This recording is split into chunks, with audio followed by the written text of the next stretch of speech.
post-COVID scenario, I think in Indian business, there has been a lot of digitally influenced changes driven by some of the government initiatives as well as policies, right? So I think we have that digital backbone of many things coming together, right? UPI, for example, is one of them.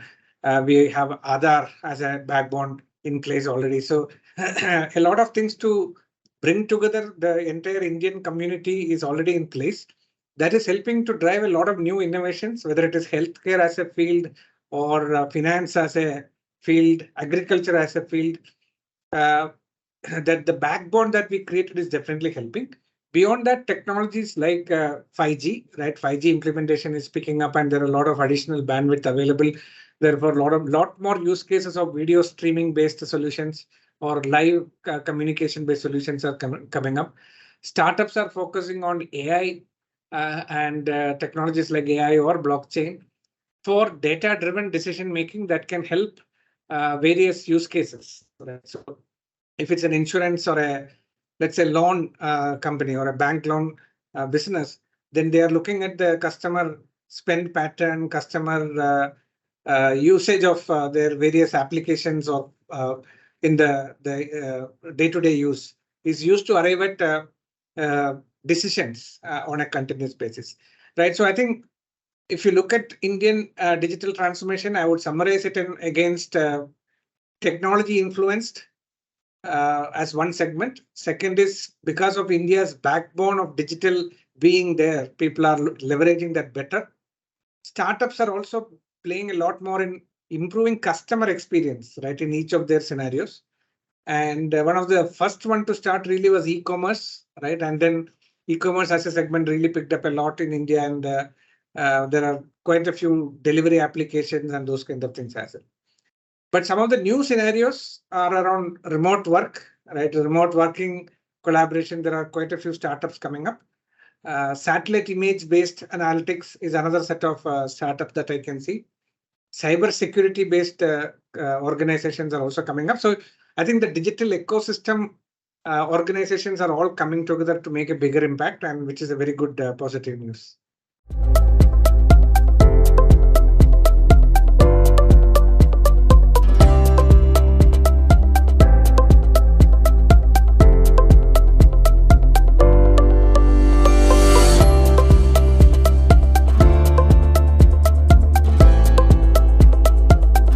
Okay, I will probably start a little bit back onwards because all of the technologies stand together.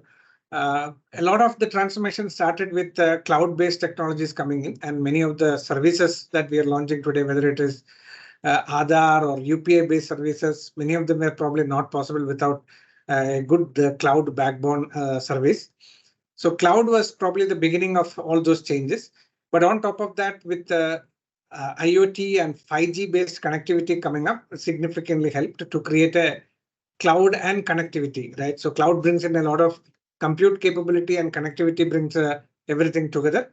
And then the last layer that was added is with respect to technologies in the area of machine learning, AI, robotics, and I would also probably say AR, VR to some extent because of the increased 5G bandwidth. A lot more AR, VR based applications are also coming up. Now, if you look at what is going forward going to happen, I think there is a lot more technology based impact that will come in because of quantum computing, improved cybersecurity capabilities or cybersecurity solutions, which are necessary.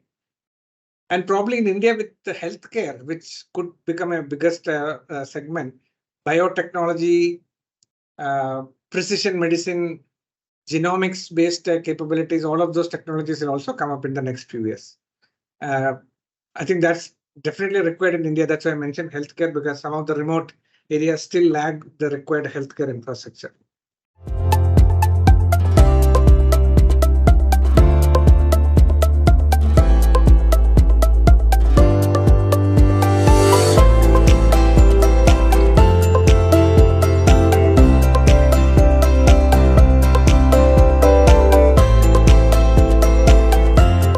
Yeah, I think India becoming global innovation hub is a natural next journey, because we started with a lot of scale business to start with, right? We were not the innovation in the front, but we started providing scale that was required for the foreign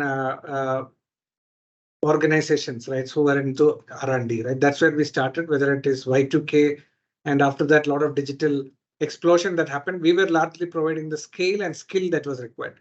But now we have that capability to take it to the next stage, which is absolutely necessary to stay, I would say, competitive in the global scenario for India as a business. Our GDP is growing every day and catching up on many other countries. And at that stage of growth where we are, the innovation is key to bring in the next level of scale. It's because of multiple things. One is we have talent which has been in the industry delivering innovative solutions for last 20, 30 years, though they were working for very other organizations or foreign organizations. Now they are mature and we can leverage them better within the India context. Second is based on where we are in terms of technology capability within India, the domestic, I would say, lifestyle needs a lot of innovation as well, right? Some of the technologies that we were delivering were all going and getting utilized in external market or foreign market so far. But now we need those innovations really in Indian market, whether it is healthcare, transportation, infrastructure, agility. All of these areas needs our own innovation to drive it to the next stage. And which is what I think government of India is also looking at, leveraging some of the core skills that we have in semiconductor segment for Make in India initiative. Similarly, hardware-based capabilities so that we can make more innovative products in India. But all of them also need, so there are two ways again. One is making products in India for external markets and delivering those so that we leverage that business to grow our GDP. But it's also that we create that ecosystem to improve the lifestyle within India and improve the innovation for Indian population as well.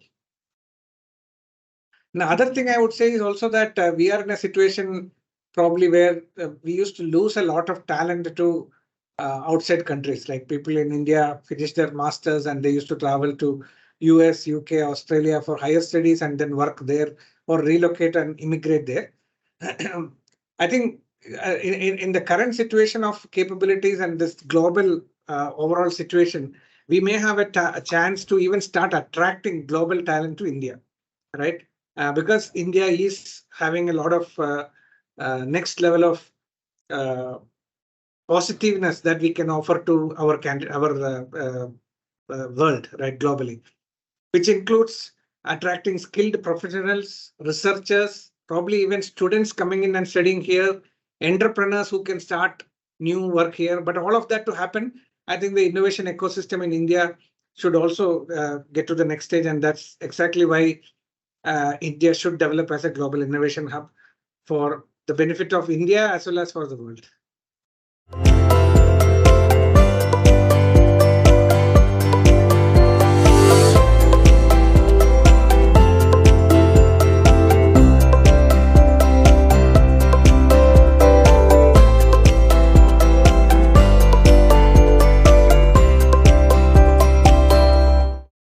So I think, first of all, after 2020, I saw a lot of government initiatives to get us there. Our unified identity or Aadhaar was one of the first initiatives that helped significantly.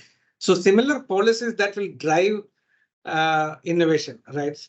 Not just on the digital side, but from a industry perspective, driving innovation needs one, funds, two, availability of resources, both human resources as well as the technology resources.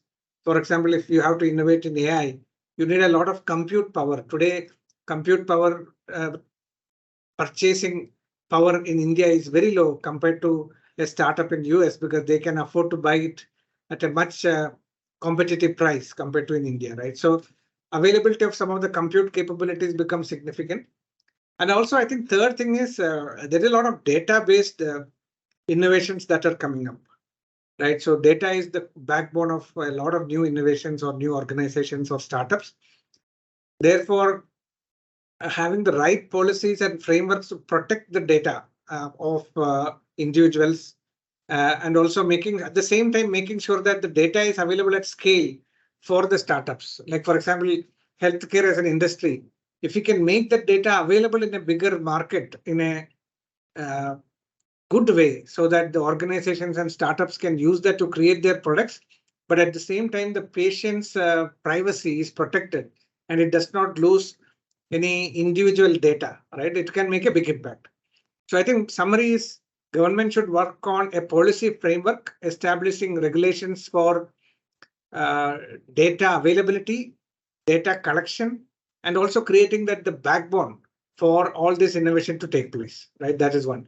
Second is investments in compute capabilities or research funds, giving substantial benefits in doing innovations or research in India through various investment subsidies probably.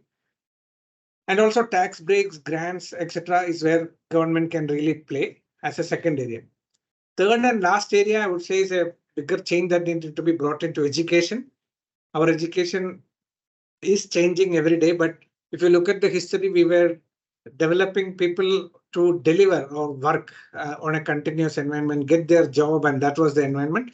But I think as an economy, we have reached a stage where we can continue to have a little more investment in some of these new initiatives, innovation initiatives, R&D initiatives, which all needs right skilled people, right, who have that mindset to innovate rather than they know something and therefore they can do something, versus thinking openly. That mindset needs to be developed from grounds up during your education itself, right? So maybe that's a skill development and education where government should invest.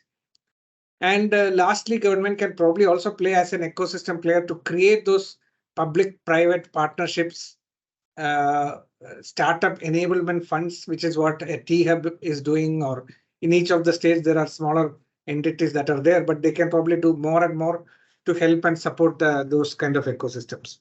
So policy, I mentioned about policy, I mentioned about skill development and education, way of changing the education we are doing.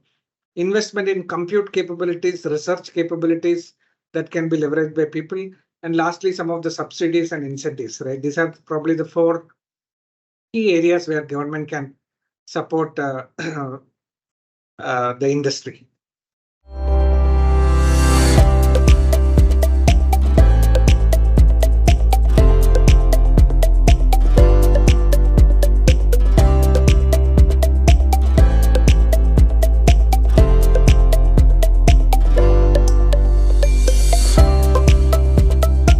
As I said earlier, we have reached a stage where we are probably number 5 or number 6 in the size of GDP, right, across the world.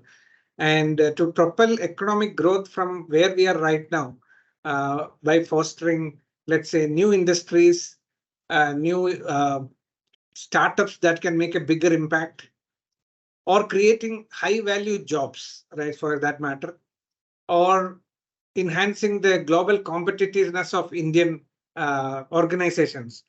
All of that needs innovation to be home built, right? To be built in India.